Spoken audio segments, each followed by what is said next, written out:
예, 오늘 말씀은 레바논 선교 특별 메시지 광야에서 꽃이 피다, 광야에서 꽃이 피다라는 제목으로 하나님 말씀 나누겠습니다.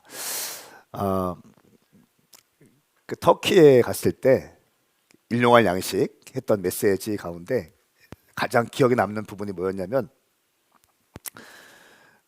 빌립 집사님이 사마리아에 놀라운 돌파를 만들어내죠. 그 사실 이 빌립 집사님이 사마리아 가기 전에 스데반이 7장에서 순교를 당합니다. 그리고 말씀을 딱 보니까 8장에 그때부터 예수 믿는 사람들에 대한 본격적인 핍박이 시작됩니다. 그 전까지는 유대교 안에 하나의 어떤 분파로서 예수파, 유대교 안에 예수파의 느낌이 있었다면 스데반이 순교를 당하면서부터 이 유대교 안에 예수파로 있던 이 느낌들이 예수교로 완전히 분리되면서 유대교에서 예수교를 핍박하고 공격하는 이런 상황이 펼쳐지게 되었습니다. 8장 말씀에 보면 이렇게 기록하고 있어요. 3절 말씀에 사울은 교회를 파괴하면서 집집마다 다녔습니다. 1절 말씀에는 그날에 예루살렘 교회에 큰 핍박이 일어나 사도들을 제외한 모든 사람들이 유대와 사마리아로 뿔뿔이 흩어졌습니다. 핍박이 오니까 뿔뿔이 흩어진 건데 사도 바울이 어떻게 교회를 핍박했느냐면 마치 원어를 보니까 멧돼지가 밭을 완전히 초토화시키는 장면처럼 그 밭을 완전히 무너뜨리고 아주 막 들쑤셔놓는 그런 느낌의 파괴가 있었습니다. 그러면서 교회가 뿔뿔이 흩어지게 되어지는데 그때 사도들도 가지 못했던 사마리아 지역에 간 사람이 바로 빌립이었습니다. 그 당시에 사마리아는 모든 사람들이 꺼려하는 도시였어요.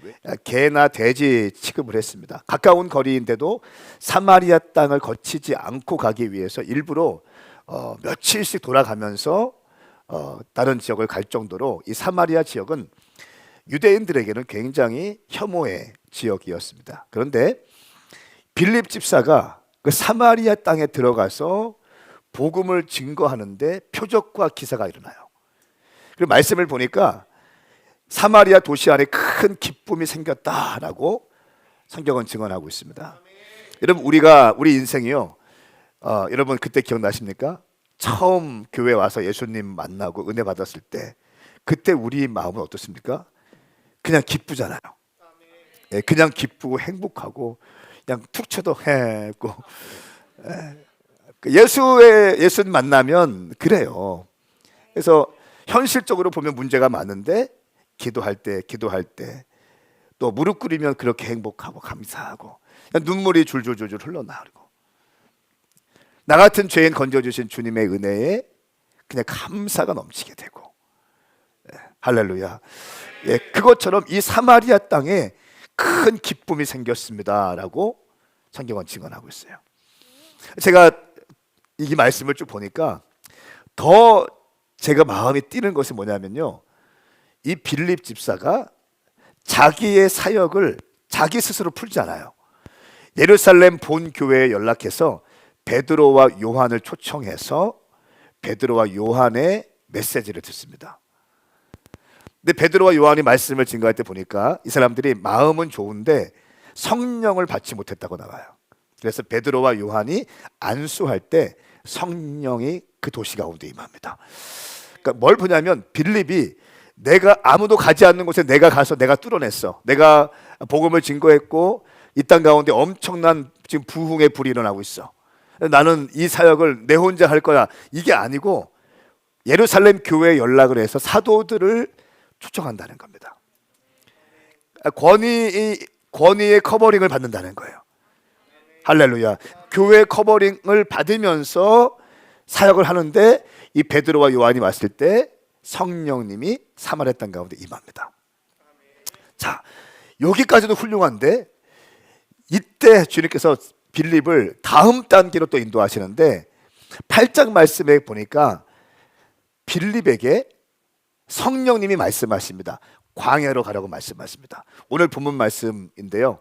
함께 읽었으면 좋겠습니다. 26절, 8장 26절부터 우리 31절까지의 말씀만 함께 읽겠습니다. 이 말씀은 살아계신 하나님 말씀입니다. 시작.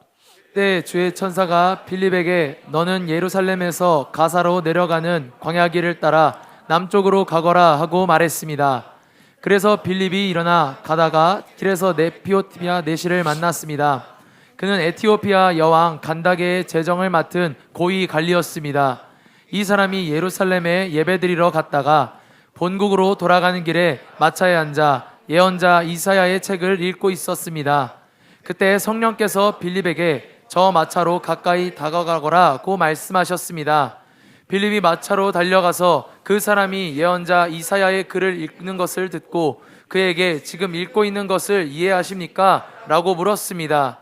그러자 그는 설명해 주는 사람이 없는데 내가 어떻게 알겠소? 라고 대답하면서 빌립에게 마차에 올라와 자기 곁에 앉으라고 부탁했습니다. 아멘. 자, 주의 천사가 빌립에게 너는 예루살렘에서 가사로 내려가는 광야길을 따라 남쪽으로 가거라 라고 말씀합니다. 빌립이 어떻게 했을까요? 이 말씀에 순종합니다. 이 광야로 내려가라는 거예요. 광야는 사마리아 지역에서 왔다 갔다 할 수 있는 거리가 아니라 이 사마리아의 터전, 사역의 이 모든 것들을 터전을 옮겨야 되는 상황이 될 정도로 아주 거리가 넓은 거리입니다. 성령님의 음성에 빌립이 내가 맨땅으로 와서 헤딩해서 뚫어내고 부흥시키고 사역의 터를 만들어 놓았던 사마리아를 떠나기로 결정하고 광야길로 갑니다. 광야는 우리가 아는 것처럼 물도 없고 먹을 것도 없고 친구도 없고 사람도 없습니다. 그러니까 오직 하나님만 계신 그곳인데 인간적으로 누릴 수 있는 모든 것이 없는 광야로 빌립이 순종하고 달려갑니다. 우리가 왜 순종하지 못하죠? 안정감이 흔들리니까 순종하지 못하는 거예요. 우리가 왜 헌신하지 못합니까? 내가 헌신하면 대가 지불해야 되는데 대가 지불하면 내가 하고 있는 것들 내려놔야 되기 때문에 그런 거예요. 이거 못 내려놓기 때문에 헌신하지 못하는 거예요. 교회가 선교 얘기 많이 하잖아요. 선교 왜 못합니까? 선교하면 돈도 보내야 되고 사람도 보내야 되고 자꾸 왔다 갔다 해야 되고 하니까 내가 갖고 있는 거를 나누어 줘야 되니까 이 나누어 주는 것이 너무 불안한 거예요. 그러니까 선교를 못하는 거예요. 헌신도 마찬가지예요. 근데 빌립은 성령님의 음성에 순종합니다. 그러니까 오늘 말씀을 쭉 보면 빌립이 성령께서 말씀하셔서 순종했습니다. 성령께서 빌립에게 광야로 가라고 말씀하시고 광야로 갔고요. 광야로 가서 보니까 마차가 지나갑니다. 또 이렇게 말씀해요. 마차로 가까이 가라라고 말씀합니다. 또 성령께서 말씀하시니까 또 마차로 가까이 갑니다. 뭐 하는가 보니까 이사야 말씀을 읽고 있습니다. 질문합니다. 당신 이것이 무슨 말인지 압니까? 아니 가르쳐주는 사람이 없는데 내가 어떻게 알겠습니까? 이 말을 듣자마자 이 지점에서 빌립이 예수 그리스도의 복음을 정확하게 선포합니다. 이사야 53장 말씀을 읽고 있었거든요. 이사야 53장 말씀은 그가 찔림은 우리의 허물 때문이요. 이 어린 양이신 예수 그리스도에 대한 예언적 메시지가 이사야 53장인데 오늘 35절 말씀에 빌립이 이사야의 말씀을 통해서 예수에 대한 복음을 전해 주었습니다. 할렐루야. 그러니까 정확하게 전해 줍니다. 복음을 전해 주니까 빌립이 이렇게 말합니다. 나도 세례 받게 해 주십시오. 물이 있으니까 세례 받게 해 주십시오. 빌립이 세례를 줍니다. 그러니까 집사님인데 세례를 줘요. 초대교회는 그렇게 했어요. 빌립이 세례를 주고 또 성령께서 39절 말씀에 주의 성령께서 빌립을 데려가셨습니다. 어디론가 데려가시고 이 에티오피아 간닥의 여왕의 재정을 맡은 사람, 재정부 장관이죠.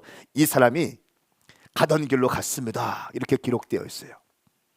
학자들은 이 지점에서 에티오피아 선교의 문이 열렸고 아프리카 선교의 문이 이때 열렸다라고 봅니다.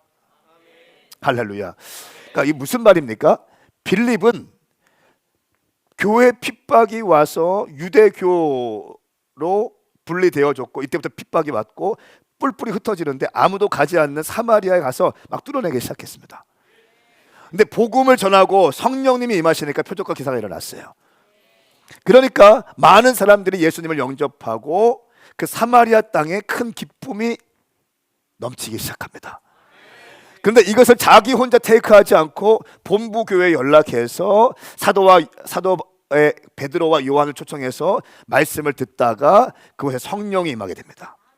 할렐루야. 그러니까 기가 막힌 겸손의 사역자고 성령께 붙들린 사역자고 순종의 사역자가 빌립 집사예요. 자, 그런데 여기에서 모든 것이 이제 부흥되고 있고 자기의 사역이 일어나고 있는데 성령님이 말씀하시는 거예요. 여기를 떠나서 광야길로 나아가라. 와, 이거 쉽지 않습니다. 쉽지 않아요. 근데 빌립이 어떻게 합니까? 그 메시지에 순종하죠. 광야에 가서 보니까 마차가 지나가고 있어요. 성령 또 말씀하세요. 마차로 가까이 가라. 순종해요. 가서 보니까 이사야 말씀을 읽고 있고 이때 예수의 복음을 증거하고 세례를 줍니다. 그리고 이 간닥의 여왕의 재정 맡은 장관은 에티오피아로 가는데 이때부터 이 사람이 에티오피아 가서 복음을 증거하게 되고 아프리카 선교의 문이 활짝 열리게 되는 거예요. 보세요. 한 사람의 순종이 대륙의 문을 열기 시작하는 거예요. 성령님께 순종하는 한 사람의 발걸음을 통해서 대륙의 복음의 문이 활짝 열리게 되는 것입니다. 할렐루야.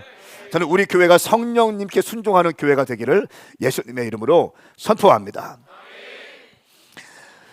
제가 그 레바논에 다녀오면서 열방을 향한 하나님의 열정을 다시 한번 가슴에 깊이 새기기 시작했습니다.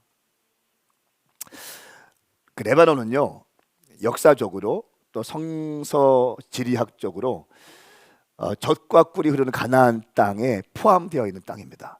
우리가 흔히 알기로는 가나안 땅은 이스라엘 땅만이 가나안 땅이라고 이렇게 알고 있는데, 여러분 이 자료를 보시면 아시겠지만 레바논과 시리아 땅까지 포함해서 젖과 꿀이 흐르는 가나안 땅이라고 성경은 말씀하고 있어요. 제가 오늘 설교 주보 노트에 말씀을 좀 적어놨는데요. 여러분 집에 가셔서 한번 그 말씀을 잘 한번 찾아보십시오. 그러니까 시리아 지역과 레바논까지 가나안 땅 성경은 이야기하고 있습니다.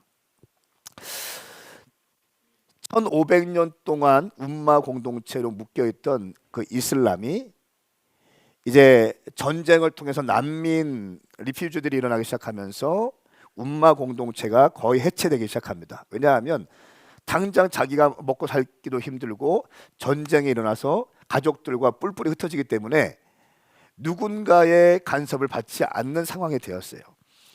예전에는 가족이 같이 아주 끈끈하게 있었기 때문에 내가 예수를 믿고 개종을 하면 명예살인이 가능했어요. 그런데 이제 이 아주 끈끈했던 관계들이 전쟁을 통해서 다 흩어지게 되면서 움마 공동체가 거의 해체되기 시작합니다. 그러면서 1500년 동안 무슬림들이 예수의 복음을 듣고 회심한다는 것은 정말 어려운 일이거든요. 선교사님들이 어떤 그 무슬림 지역에 가서 복음을 증거하고 씨를 심고 해도 평생 동안 사역해도요, 1명, 2명 개종시키기가 쉽지 않았어요. NGO가 들어가서 거기서 비즈니스를 하고 막 일으켜내면 국가에서 그것을 뺏어버립니다. 뺏어버리죠. 완전히 추방시켜버립니다. 그러니까 무슬림 지역이 복음을 증거할 수 있는 도무지 방법이 없었거든요. 그런데 전쟁 통해서 난민들이 일어나게 되면서 이제 이 난민들 아주 견고했던 관계들이 느슨해지기 시작했습니다. 그러니까 실제로 가서 보니까 예수이 그냥 툭 건들면 예수 믿는 아이들이 막 일어나기 시작했어요.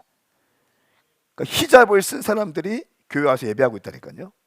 그러니까 히잡을 쓴 사람들이 막 예배하고 있어. 너무나 자연스러운 일이 되었어요.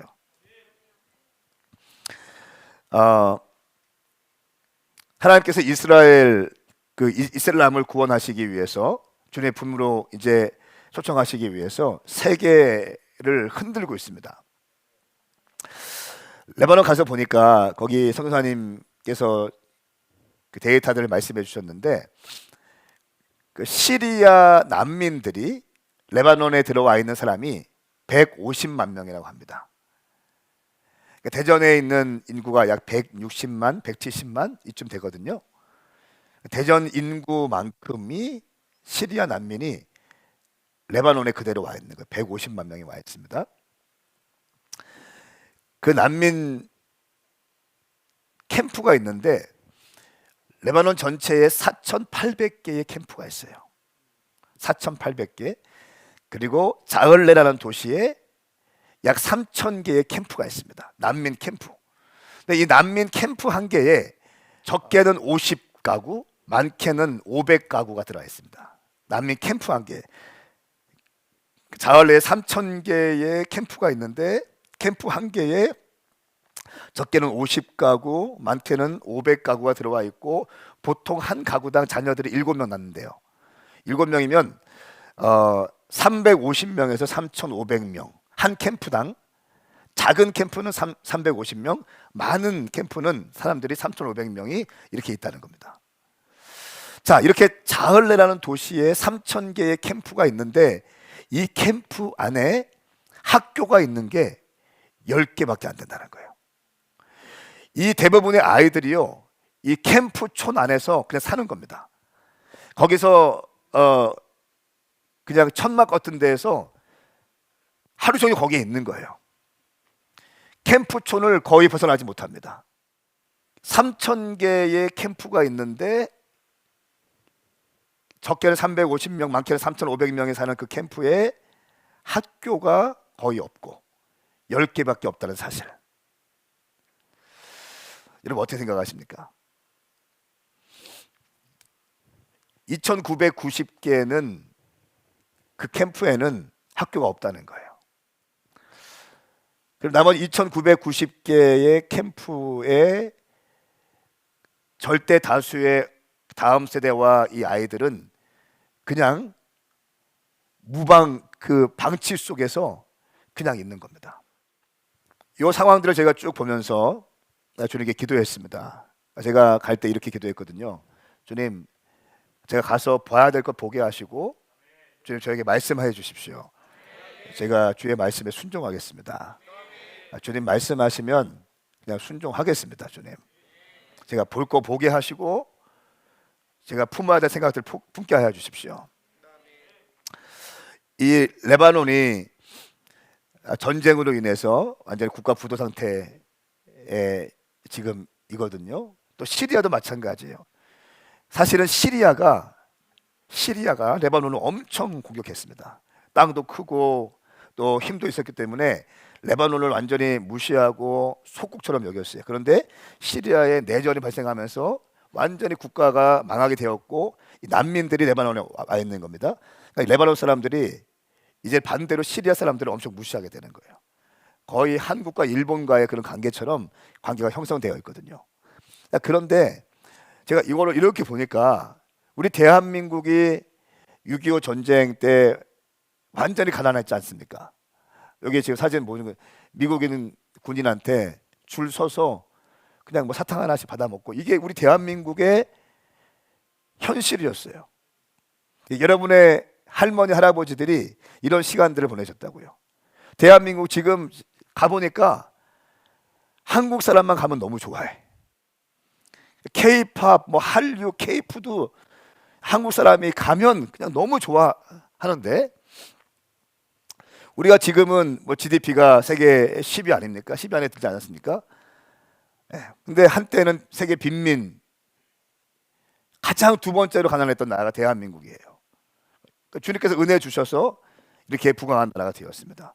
근데 어떻게 우리가 이렇게 되었습니까? 우리가 가장 힘들었을 때 이 땅에 아무 소망이 없는 이 땅에 미국의 선교사님들이 오셨어요. 20대 젊은이들, SVM 학생 자원 선교 운동을 통해서 아주 영향 있는 또 실력 있는 젊은 선교사님들이 이 땅에 왔어요. 이 땅에 와서 어떻게 했습니까? 복음을 증거했어요. 이들 마음에 뭐가 있었습니까? 주님, 이 땅 가운데 우리 세대 안에 세계를 우리가 복음하게 하여 주십시오. 그러니까 우리 세대 안에, in our time, in our generation, 우리의 세대 안에 우리가 세계를 복음화시키게 하여 주십시오. 이런 불타는 마음이 있었습니다. 여러분, 하나님을 사랑하는 사람들에게는요, 언제나 긴박한 마음이 있어요. 주님 곧 오실 것 같다는 긴박한 마음. 이게 시한부 종말론 뭐 이런 거 아니에요. 이런 게 아니라 주님을 사랑하고 주님을 열망하는 사람에게는 주님 오시옵소서, 내가 주님을 갈망합니다, 이 마음이 부어지게 되는 거예요. 그러니까 저는 정말 그렇습니다. 제가 육체의 장막을 입고 있을 때 주님이 오셨으면 좋겠어요. 제가 살아 숨 쉴 때 주님 오시는 걸 봤으면 좋겠어요. 이 SVM 학생 자원 운동을 통해서 그 역량 있는 젊은이들이 이 땅에 와서 뭐 했습니까? 학교를 세웠어요. 연세대학교를 세우고 이화여대를 세우고 배대대학교를 세웠어요. 학교를 세우면서 거기에서 예배를 드리기 시작했습니다. 그러면서 우리 대한민국 가운데 계몽이 되어지고 미개했던 우리 이 땅 가운데 뭡니까? 이제 의식화가 되기 시작하고 매너가 생기고 이런 것들이 생기기 시작하는 겁니다. 아무것도 몰랐는데 제가 거기 가서 보니까 그 캠프 족장이 있습니다. 캠프 족장이 지금은 크리스찬인데 그 방에 가서 거기는 환대 문화가 있습니다. 손님이 왕이야. 제일 좋은 데 앉아야 돼. 나이가 어리든 뭐 상관. 제일 좋은 데 앉는 게 그 이슬람에는 환대 문화가 있습니다. 그래서 가장 좋은, 그렇기 때문에 뭐 거지전도 노방전도 이게 가능한 겁니다. 집에 아무것도 없이 가서 집에 들어가서 복음을 증거하고 무슬림 집에 들어가서 이게 가능한 게 어떤 거냐면 이 무슬림 안에 환대 문화가 있기 때문에 그런 거예요. 이 손님은 알라가 보내준 선물이라고 믿는 거예요. 그 사람들 가운데 이 의식이 있기 때문에 환대하고 보는 거거든요. 가장 좋은 데 앉아. 근데 얘기를 했어요. 그러니까 그 사람이 이렇게 고백하더라고요. 내가 사실은 와이프를 2명 얻으려고 했는데 그 영화쌤이 막아가지고 지금 1명 데리고 살고 있다고. 아쉽다고. 근데 지금은 내가 예수 믿기 때문에 2명 얻을 수 없다고. 아멘 합시다. 여러분, 무슬림은 합법적으로 4명까지 얻을 수 있잖아요. 제가 1명도 힘든데 당신 어떻게 큰일 날 뻔했다고.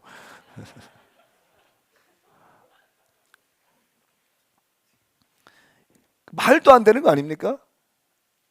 그런 의식들을 하나하나 깨우쳐 주는 거예요. 말씀으로. 그러면서 삶이 정돈되어지고 이제 또 난민들을 섬기는 족장으로서 난민 캠프를 어떻게 하는가 보니까 이렇게 하더라고요. 이 난민 중에 한 명이 그 레바논 땅에 와서 큰 땅을 임대를 합니다. 임대를 얻어가지고 난민들에게 그 임대한 땅을 다시 주는 거예요. 다시 파는 거예요. 임대로. 그러면 그 텐트를 만들고 이제 난민 캠프가 형성되어지는 겁니다. 자, 이렇게 해서 이제 우리 대한민국도 굉장히 어려운 시간이 있었는데 이 선교사들, 젊은 선교사들이 와서 복음을 증거했어요. 제가 이번에 가서 주님이 딱 주신 메시지 SNS에도 제가 올렸는데 지금 우리가 해야 될 일을 하지 않으면 우리는 역사 앞에 부끄럽게 될 것이다 라고 하는 마음을 강하게 주셨어요. 지금 우리가 해야 될 일을 이런저런 핑계를 대고 하지 않으면 역사 앞에 우리는 부끄러운 삶이 될 것이다. 여러분, 전쟁 고아들을 교회에서 품지 못했기 때문에 극단주의 무슬림들이 그 고아들을 잡아다가 어떻게 합니까? 전쟁 교육을 시키고 총 쏘는 법을 가르쳐서 전쟁 무기로 용병으로 세웠어요. 그것이 카라반이고 그것이 ISIS예요. 이런 사람들이 다시 전쟁을 일으키고 살인 병기로 쓰임 받게 되죠. 왜 이렇게 되었습니까? 교회가 이 고아들에 대해 전쟁 고아에 대해서 무책임했기 때문에 그렇습니다. 관심을 갖지 않았기 때문에 무슬림들이 이 아이들을 데리고 가서 전쟁의 용병으로 훈련시켜서 전쟁을 일으키게 되는 것이죠. 그럼 우리 교회가 해야 될 일이 무엇일까요? 여러분들이 해야 될 일이 무엇이겠습니까? 제가 성사님께 여쭤봤습니다. 그러면 이 2,990개의 캠프에는 학교가 없는데 이 아이들은 어떻게 뭐 하고 있습니까? 물어보니까 그냥 캠프촌 안에 있는다는 거예요. 그냥 이 캠프촌이라는 게 아주 악취가 나고 이 배수 시설 잘 안 돼서요. 오물도 그냥 거기 흘러가고 그런 데서 텐트 하나 쳐놓고 사는 거예요. 거기서 많게는 3,500명까지 부족을 이루면서 살게 되는 거예요. 이게 3,000개가 자얼레에 있고 4,800개가 레바논에 있는 거예요. 그런데 그 캠프 안에 학교가 있는 게 10개밖에 안 된다는 거예요. 제가 질문했어요. 아니 그러면 성사님들을 한국에서 파송되신 분들은 40명 정도 계시다고 하는데 왜 다른 분들은 거기 안 들어가시나요? 그 말씀을 아끼시더라고요.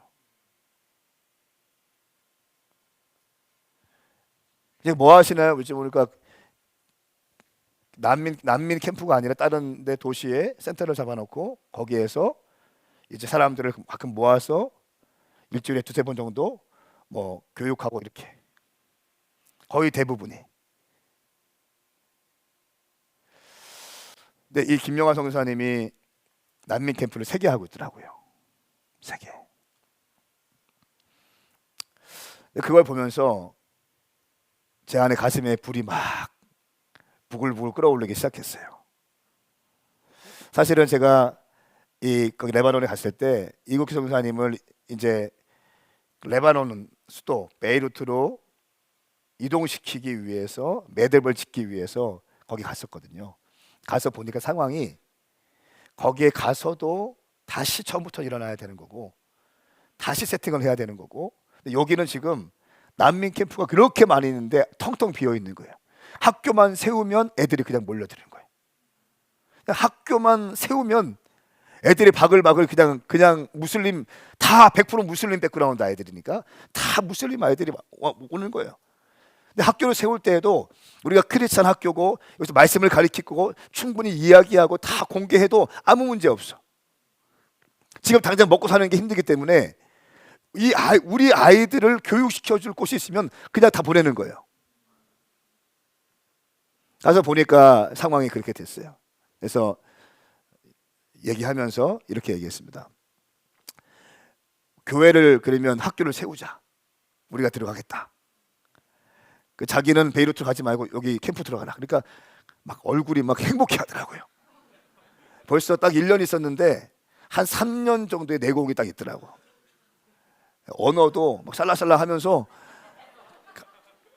알아보잖아요. 알아보. 뭐 하는데 막 제 앞에서 그런지 더 막 크게 얘기하고 나 했다 막 목사님 나 했습니다. 보셨죠? 제가 딜하는 거 보셨죠? 막 식당 가서 헤이 불러서 막 이거 왜 안 되냐고 막 이렇게 하고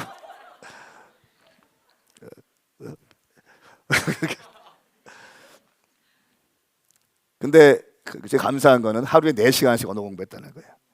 2시간 과외 받고 2시간 개인 스터디하고 그리고 난민 캠프 현장에 들어가서 막 뒹군 거예요. 그러니까 이게 언어만 배우고 한 게 아니라 언어 배우고 현장에 있으니까 시너지가 나면서 막 일어나기 시작하는 거예요. 딱 보니까 3년 이상의 내공이 딱 있더라고요. 그 10대 아이들이 국기 선교사가 가니까 우르르 모이더라고 막. 장난도 잘 치고. 그러면서 제가 이제 물어봤어요.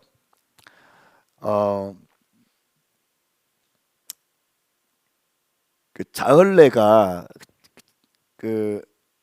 왜 들어가지 않습니까? 사실은 야성이 없는 겁니다. 얼마나 김영하 선교사님이 칭찬하든지 오메가 스피릿이 너무 좋대. 뭐 순종하고 말씀할 때 눈 똑바로 쳐다보면서 막 아멘 아멘 하고 예배의 영적 분위기를 목소리가 좀 큽니까? 그러니까 이 공동체가 막 살기 시작하는 거야. 예배가 살기 시작하는 거야. 그러니까 그 평이 너무 좋은 거야. 평이 어디 또 그런 사람 없냐고 막 이렇게 평이 너무 좋은 거예요. 오메가 교회 성사가 오니까 너무 좋다고. 제가 이렇게 저렇게 좀 이렇게 물어봤습니다. 그러면서 난민 캠프에 교회를 개척하라는 마음을 강하게 주셨어요. 근데 좀 보니까 그 시리아 난민들을 섬기는 건데 시리아가 주는 영적인 의미가 있습니다. 첫 번째는 바울이 사도행전 9장 말씀에서 예수 믿는 사람들을 잡아 죽이러 갔던 곳이 다메섹 도상이잖아요. 이 다메섹 도상이 시리아에 있습니다. 그러니까 바울이 영적으로 회심한 곳이 시리아예요. 다메섹이 시리아에 있습니다. 사도행전 13장에 가면요, 바울과 바나바를 교회에서 안수해서 파송합니다. 사도행전 1장부터 12장까지 예루살렘 교회가 주축이 되었다가 13장에 수리아 안디옥 교회가 등장하면서 이 수리아 안디옥 교회는 완전 선교적인 교회거든요. 바울과 바나바를 안수해서 파송하고 선교 여행을 다니는 그 선교의 시발점이 수리아 안디옥 교회예요. 그래서 선교하는 교회들 보면 안디옥 교회라는 이름 많이 씁니다. 전주 안디옥 교회 뭐 이렇게 안디옥 교회 많이 쓰는데 이 수리아 안디옥이 시리아에 있었어요. 그러니까 지금 행정구역으로 터키에 속해 있지만 원래 성경 시대에는요, 이 수리아 안디옥이 시리아에 있던 곳입니다. 그러니까 굉장히 영적으로 중요한 곳이잖아요. 이 시리아 난민들이 내전을 통해서 다 빠져나와서 레바논에 150만 명이 살고 있는데 그 젊은 영혼들 100% 무슬림인데 이 사람들이 아무도 케어하지 못하고 있는 거예요.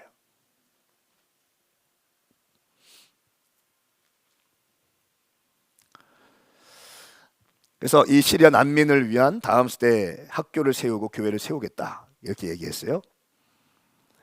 그러니까 이렇게 얘기하더라고요. 제가 얼마 듭니까? 성격이 급하잖아요. 그래서 얼마 듭니까? 이렇게 말씀하시더라고요. 드림스 드림이라는 어떤 재단이 있습니다. 이 드림스 드림이라는 재단은 만 개의 학교를 세우는 것이 비전이에요. 사업가들 이런 사람들이 모여서 재단을 만들었고 학교가 없는 곳에 학교를 세우는 것이 이 재단의 비전이에요. 그러니까 이 사람들 돈을 모아서 사람만 있으면 돈을 붙여주는 거예요. 이렇게 말씀하시더라. 자기들도 그 학교를 세울 때 이 드림스 드림에서 후원을 해서 학교가 세워졌는데 더 세우라고 돈을 줬는데 돈은 있는데 2개 세울 걸 돈이 있는데 사람이 없어가지고 못 세우고 있습니다. 참. 한 2천만 원만 들면 학교를 세울 수 있는 거예요. 그 사진 한번 보여주시겠어요? 학교 사진. 예, 이게 난민 캠프 안에 있는 학교인데요. 학교 바닥을 공구리를 합니다. 공구리를 하고 학교의 경계를 표시하기 위해서 철조망을 쳐요. 양쪽에. 그리고 컨테이너 이거 지금 4개 반이 운영되고 있습니다. 4개 컨테이너를 갖다 놔요. 그리고 임대료 주고 학교 교사 월급 주고 세팅되는데 약 2천만 원 정도 학교가 세팅되는 거예요. 공구리 작업을 하고 철조망을 치고 컨테이너를 사서 4개를 갖다 놓고 이러면 학교가 되는 거예요. 그런데 중요한 거는 이렇게 할 재정들은 얼마든지 교회 학교만 한다고 하면 얼마든지 재단이랑 연결해서 재정을 받을 수 있다는 거예요. 목사님 교회 연결시켰다는 거예요. 직접 하시라고. 그런데 직접 캠프에 들어가서 뛸 사람이 없다는 거예요. 또 한국 교회가 이렇게 한 다음에 사진 찍어놓고 이거 우리가 했습니다 라고 하는 건 좋아하지만 지속적으로 들어가는 운영비가 필요한데 그 운영비를 감당하기 만만치 않다는 거예요. 질문 드려요. 운영비가 얼마입니까? 1,000불이래. 1,000불. 약 130만 원. 레바논 공무원들이 약 10만 원 정도 100불 정도가 사례비래요. 월급이 100불. 지금 거의 국가 부도이기 때문에 100불이면 공무원들이 월급이라는 거예요. 그래서 시리아 난민 학생들을 위한 교사들에게 200불을 주고 4개 반 30명씩 케어하는데 200불을 줘요. 그럼 800불이죠. 그리고 렌트비 100불 주고 또 전기세 100불 주고 1000불 120만 원이면 학교 한 개가 운영된다는 거예요. 120명의 무슬림 영혼들. 제가 한다고 했어요. 8월 달에 아웃리치 보낼 테니까 7월까지 마무리해 놓고 성격 급합니다. 빨리빨리 하자고. 돈도 있겠다 땅 해가지고 빨리 세팅해서 학교 세우면 그냥 모여드니까 6월 달 안에 세팅해서 7월 달 한 달 운영하고 8월 달 가서 우리 사역하겠다고 했어요. 여러분, 저희 교회가 다음 주에 광고가 나갈 겁니다. 그냥 교회에서 이걸 막 하는 게 아니라 개인당 매칭을 하고 싶어요. 한 명에 2만 원 정도면요, 한 어린 아이들이 한 달 교육을 받는 거예요. 한 달에 2만 원만 있으면 그 어린 영혼들이 말씀으로 한 달 내내 양육을 받을 수 있는 거예요. 스타벅스 커피 한 두어 잔 안 마시면 가능하다는 거예요. 이거. 아무리 돈이 없어도 이거 가능하다는 거예요. 할렐루야. 그래서 올해는 학교와 교회를 한 개 세우고 내년에는 2개 세우고 막 치고 나갔으면 좋겠어요. 캠프 안에 교회가 학교가 없다는 거예요. 2,990개는 다 텅텅 비어 있다는 거예요. 다 놀고 다 멍하니 있다는 거예요. 재정까지 재단에서 준비되어 있는데 학교를 한다고 하면 얼마든지 재정은 지원하는데 사람이 없다는 거예요. 국회 선교사한테 상황을 보니까 네가 좀 하면 좋겠다 하니까 안 그래 본인이 기도했던 거래요. 난민 캠프 학교 세우고 교회 세우는 게 자기의 꿈이었다고. 목사님 감사합니다. 아멘. 가서 보니까 난민 아이들과 살고 있어요. 완전 뒹굴러 거기서. 얼마나 사역을 잘하고 있는지. 제가 또 감동되는 거는 우리 김영화 선교사님이 딸 셋 막내 아들이 있잖아요. 겸이라고. 이 아이가 본인이 세운 난민 캠프 안에 있는 컨테이너로 만든 학교에 그 아이를 집어넣었어. 와. 보통 국제학교 막 이렇게 하잖아요. 근데 그냥 본인이 하고 있는 난민 아이들과 똑같이 생활하는 그 학교에 집어넣어. 완전 현지인처럼. 깜짝 놀랐어요. 사랑하는 여러분, 우리가 해야 될 일이 무엇일까요? 이거 보면서 잃어버린 감사가 막 회복되기 시작했어요. 감사. 우리는 작은 일로 너무 이렇게 화를 많이 내고 불평이 많고 부모님이 나한테 해준 것이 뭐가 있냐고 얘기하고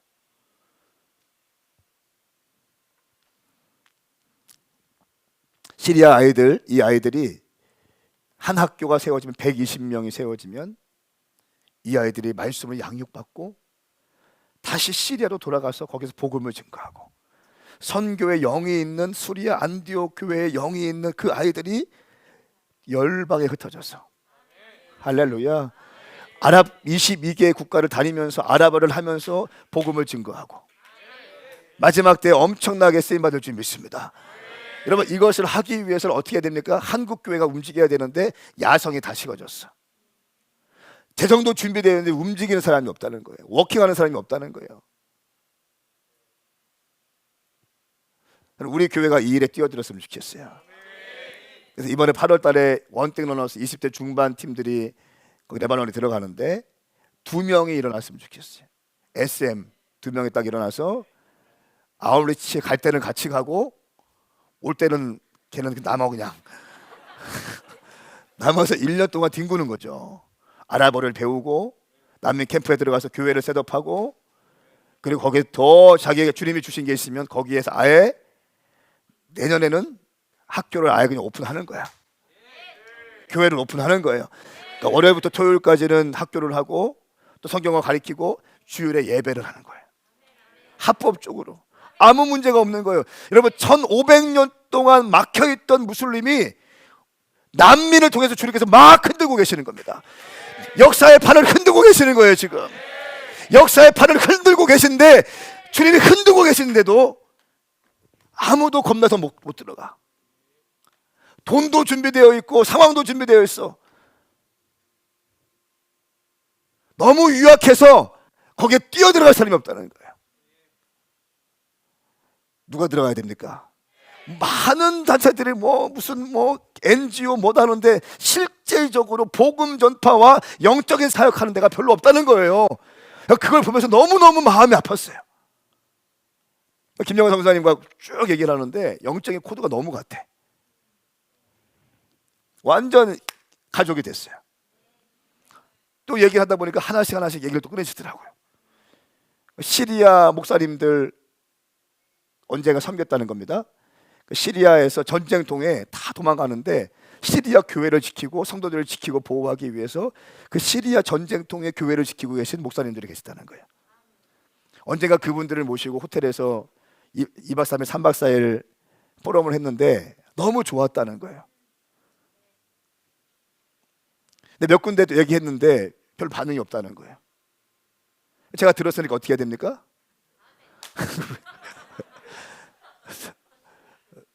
하자고 했죠. 또 그래서 얼마가 필요합니까? 그래서 얼마 500만 원이면 그게 가능하다는 거예요. 시리아 난민 목사님들, 시리아 목사님들, 사모님들, 전쟁통의 교회를 지키고 생명 걸고 교회를 지키고 있는 분들 레바논으로 모시고 와서 호텔에서 잘 쉬게 하고 거기서 말씀을 같이 배우고 나누고 집회하고 예배하고 500만 원이면 된다는 거예요. 와, 당장 하자고 했죠. 우리가 올 가을에 오메가 교회 파송 선교사님들 터키나 이집트나 레바논이나 어디 다 모여서 서밋을 하려고 했거든요. 그래서 저희가 아예 그냥 자을레에 가서 시리아 목사님들 함께 모시고 우리 선교사님들 같이 모시고 와서 시리아에서 있었던 일들을 우리가 배우는 거죠.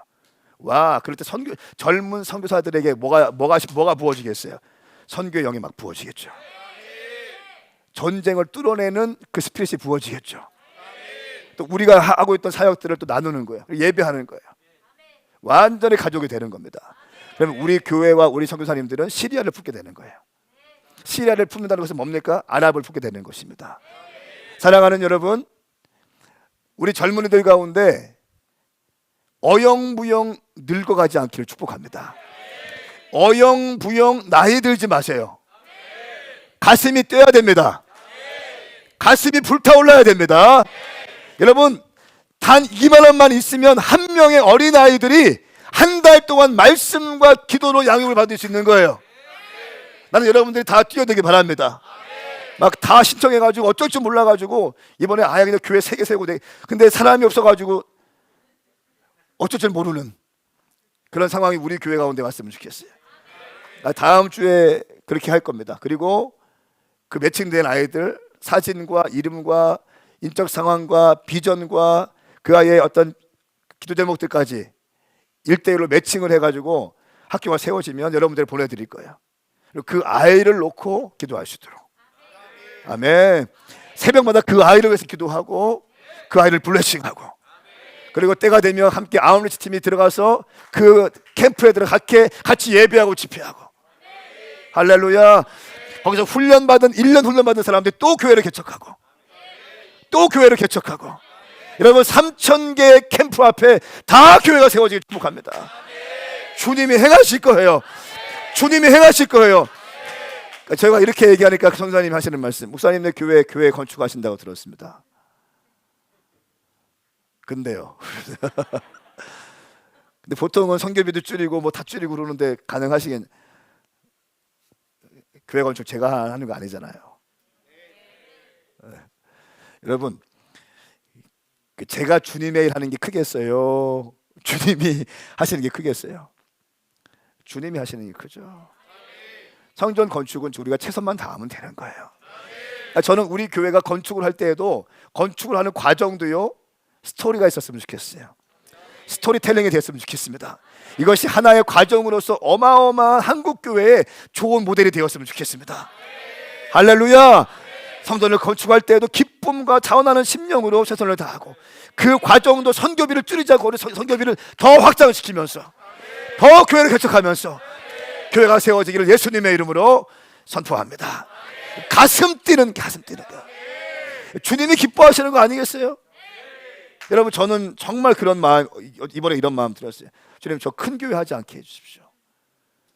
큰 교회 관심 없어요. 이런 마음 들었어요. 진짜 선교하는 교회 되게 해주세요. 선교에 불이 있는 교회 되게 해주세요. 장로님부터 어린 아이들에 이르기까지 선교에 대한 비전으로 가득 차 있는 교회. 진짜 선교하는 교회. 그런 교회, 우리 교회가 되길 축복합니다. 여러분, 빌립이, 다시 말씀으로 들어갑니다. 빌립이 사마리아에 엄청난 부흥을 일으켰어요. 본 교회와 연결했습니다. 성령이 임했어요. 성령의 음성을 듣습니다. 이 모든 것들을 내려놓고 광야로 들어갑니다.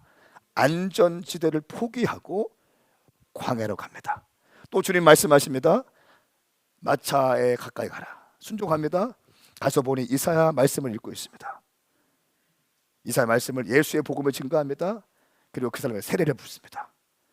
에티오피아 간닥의 여왕의 재정부 장관, 이 사람이 에티오피아의 선교의 문을 활짝 열게 되는 것이고, 아프리카의 복음의 문을 활짝 열게 되는 것입니다. 이 시작은 성령님께 순종한 한 사람, 빌립 집사를 통해서 이 모든 것이 시작된 거예요.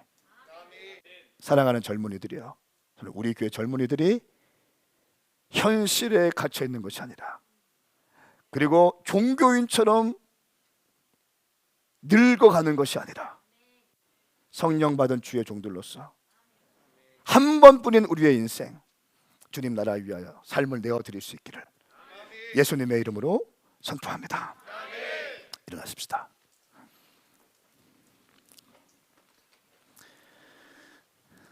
제가 사진을 한 장을 보냈는데, 여자아이랑 찍은 사진 좀 한번 보내주세요. 저는 얼굴 너무 너무 벗어. 이 여자아이가 너무 예쁘잖아요. 진짜 너무 예쁜 거야. 제가 이 여자아이의 사랑에 빠졌어. 근데 이 여자아이들이 15세가 되면은 아버지들이 이제 시집을 보내려고 그래요. 왜 그럴까요? 신부 지참금이 있으니까. 조심스럽게 말씀을 하시더라고요. 돈이 없으니까 딸들을 신부 지참금 받고 넘기는 겁니다. 15세가 되면 50세, 60세 되는 사람한테 넘기는 거예요. 무슬림들은 합법적으로 4명까지 아내를 얻을 수 있잖아요.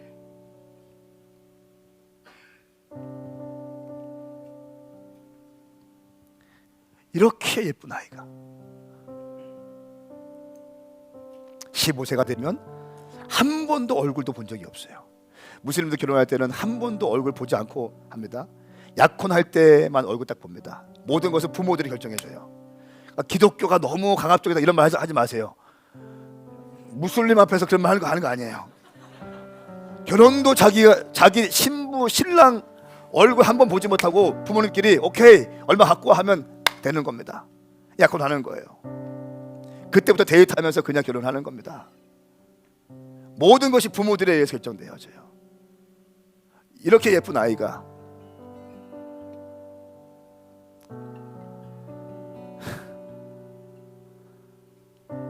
영준아,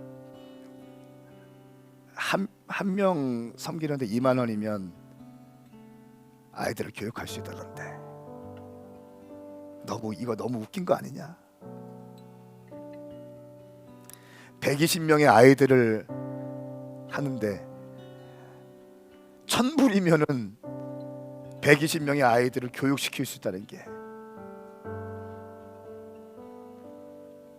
참. 또 한 사진 보여주세요. 이거 뭐 하고 있어요? 수업 시간에 떠들어서 벌 먹고 있는 거야. 한국이나 내 말 똑같더라고. 벌 받고 있더라고. 근데 이걸 보면서도 짠하기도 하지만 또 우리가 오니까 철조망에 밖에 있는 사람 아이들이 막 구경하고 있더라고. 철조망에서 들어오고 싶은데 못 들어오는 거예요. 120만 받아야 되기 때문에. 그 수많은 아이들이 방치되어지고 있는 겁니다. 이거 보면서 이런 아이들이 많이 나오면 좋겠다.